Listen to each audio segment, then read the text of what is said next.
श्री स्वामी समर्थ. आजचा हा संदेश तुमच्यापर्यंत पोहोचला आहे याचा अर्थ तुम्ही स्वामी समर्थांचे सच्चे भक्त आहात.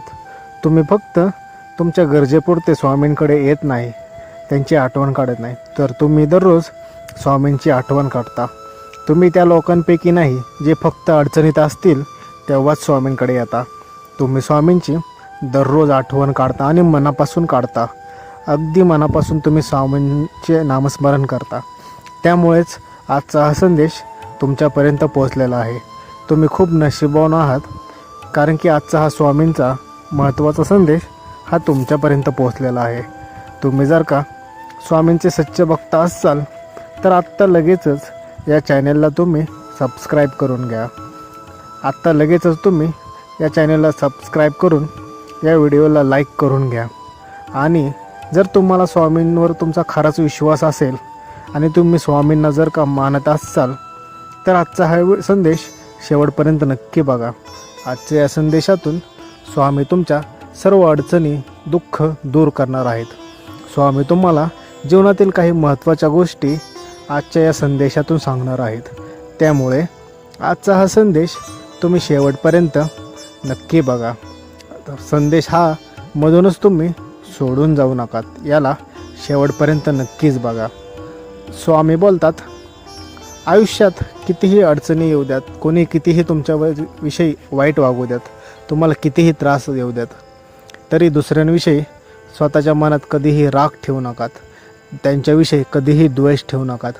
भलेही त्यांनी तुमचा कितीही तिरस्कार करू द्यात, तुम्हाला कितीही त्रास देऊ द्यात, पण त्यांच्याविषयी तुम्ही तुमच्या मनात कधीही वाईट विचार येऊ देऊ नकात.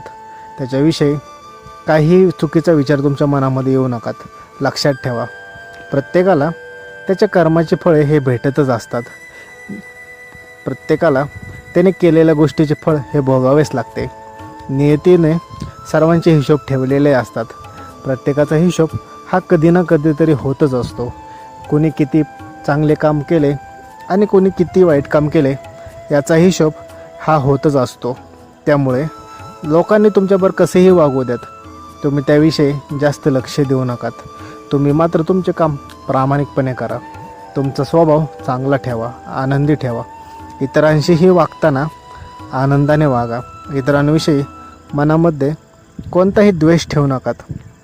त्याने माझ्याबरोबर असे वागले म्हणून मी पण त्यासोबत असे वाईट वागणार, अशा मनामध्ये भावना कधीही येऊन देऊ नकात. याच्याने तुमचे स्वतःचेच नुकसान होते आणि कधीकधी ते एवढे मोठे नुकसान होऊन जाते की तुम्हाला ते कळतेही नाही. एक छोट्याशा गोष्टीमुळे एवढे मोठे नुकसान होते ते. त्यामुळे लक्षात ठेवा, इतरांविषयी मनामध्ये कधीही द्वेष ठेवू नकात. त्यांना त्यांचे कर्माची फळं हे भेटतच असतात. आज ना उद्या त्यांना त्यांची कर्माची फळं हे भेटणारच असतात. त्यामुळे त्यांच्यावरती विचार करून तुमचा अमूल्य वेळ आणि ऊर्जा वाया घालवू नका. तुम्ही तुमचे कष्ट आणि काम प्रामाणिकपणे करत राहा. लक्षात ठेवा, आयुष्यात कोणते ना कोणते तरी ध्येय ठेवा. तुम्हाला ध्येय असणे आयुष्यात खूप महत्त्वाचे आहे. ध्येयविना माणूस काही कामाचा नाही आहे. त्यामुळे कोणते तरी आयुष्यात एक ध्येय ठेवा आणि ते ध्येय प्राप्त करण्यासाठी मेहनत करा. प्रचंड ताकदीने ते ध्येय पूर्ण करण्यासाठी तुम्ही कामाला लागा. तुमचे ध्येय हे तुम्हाला मिळवायचे आहे आणि ते कसेही करून मी मिळवणारच ही गाठ मनामध्ये तुम्ही बांधून ठेवा. त्या ध्येयासाठी जेवढे जास्त कष्ट करता येईल तेवढे जास्त कष्ट करा. दिवस रात्र प्रामाणिकपणे राबा. जेवणाची भूक तहान न विचार करता तुम्ही त्यासाठी कष्ट करत राहा. इतर व्यक्ती तुम्हाला काहीही बोलू द्यात, त्यांच्याकडे लक्ष देऊ नका. तुमचं लक्ष फक्त तुमच्या ध्येयाकडे असू द्यात. तुम्ही जे ध्येय ठेवलेले आहे ते कसे पूर्ण होईल याच्याकडे लक्ष ठेवा. एवढे प्रयत्न करा की नियतीलाही तुम्हाला तुमचे ध्येय हे मिळवून द्यायलाच लागेल. तुमचे कष्ट एवढे जास्त ठेवा की तुमच्या कष्टांपुढे सर्व काही कमी पडले पाहिजे. लक्षात ठेवा, एवढे प्रामाणिक कष्ट करा की तुमच्याविषयी ज्यांनी कोणी वाईट विचार केला असेल, जेव्हा तुम्हाला ते ध्येय भेटेल तेव्हा त्यांनासुद्धा आश्चर्य वाटले पाहिजे की याने एवढे कसं काय कमवले, याने एवढे मोठे ध्येय कसं काय गाठले. त्यामुळे इतरांविषयी वाईट विचार करण्यात तुमचा वेळ वाया घालवू नका. तुमचा वेळ खूप अमूल्य आहे. त्याला चांगल्या कामाला मार्गी लावा. इतरांविषयी जास्त लक्ष देऊ नका. तुम्हाला मनात जे वाटते त्या गोष्टी करा. तुम्हाला जसे वाटते तसे जगा. जसे राहू वाटते तसे राहावा. जे काम करू वाटते ते काम करा. इतरांचा विचार मनामध्ये करू नका. इतरांचा विचार करत बसलात तर आयुष्यात नेहमी मागं राचाल. लोकांचा कधीही विचार करू नका.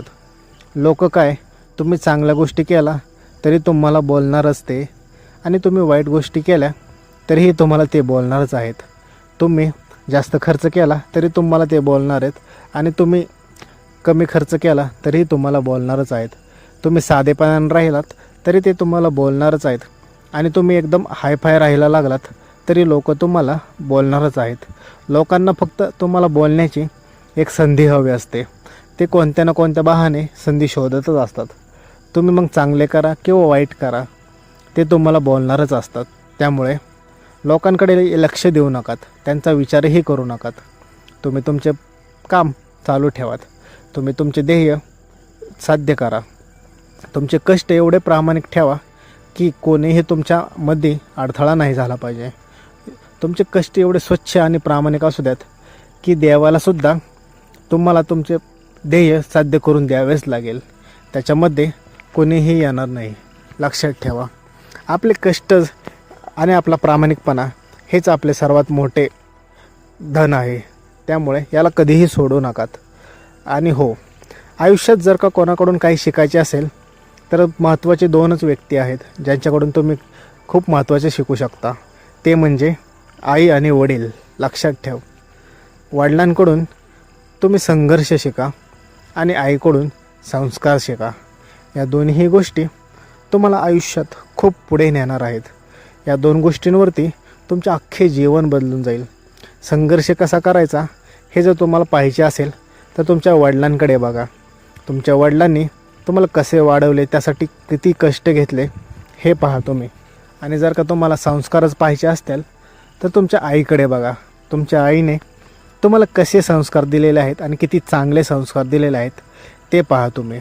त्यामुळेच मी म्हणलं त्याप्रमाणे आईवडिलांकडनं जर का काही शिकायचे असेल तर वडिलांकडून संस्कार, आईकडून संस्कार आणि वडिलांकडून संघर्ष या दोन गोष्टी शिका.